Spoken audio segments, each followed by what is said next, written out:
भाजपच्या विधिमंडळ पक्षाची बैठक कधी होणार याची उत्सुकता। बैठकीचा निरोप नसल्यामुळे आमदार संभ्रमात। उद्या दुपारनंतर बैठक होण्याची शक्यता।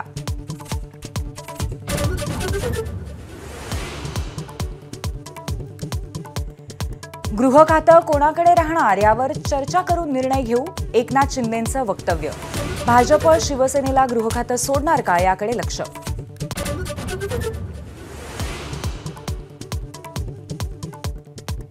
शरद पवारांच्या राष्ट्रवादीकडून जितेंद्र आव्हाडांची गटनेतेपदी निवड, तर प्रतोद पदाचा मान सर्वात तरुण आमदार असलेल्या रोहित पाटीलांना।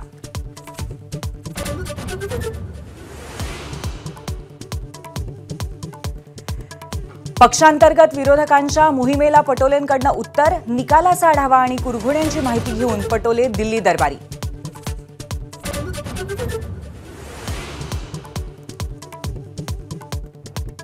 स्वातंत्र्यवीर सावरकरांची बदनामी केल्याप्रकरणी आज पुणे कोर्टात सुनावणी। कोर्टाच्या आदेशानंतरही राहुल गांधी राहणार गैरहजर।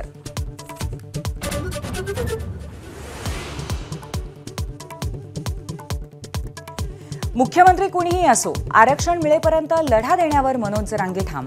तुळजाभवानी आणि विठुरायाचं दर्शन घेतल्यानंतर जरांगेंचा इशारा।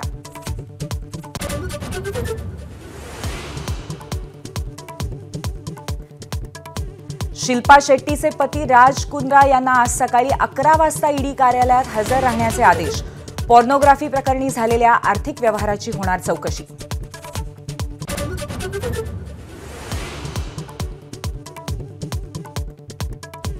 नोव्हेंबरमध्ये 1,82,000 कोटींचा जीएसटी गोळा। ऑक्टोबरच्या तुलनेत वसुलीत तब्बल 8.5% वाढ।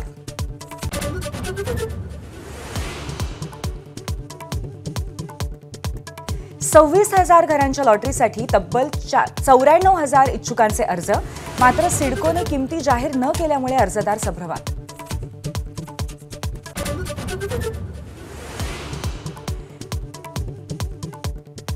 फेंगल चक्रीवादळामुळे पुडुचेरीत 24 तासात तब्बल 46 सेंटीमीटर पाऊस, तर मुंबईच्या किमान तापमानामध्ये वाढ होण्याचा अंदाज।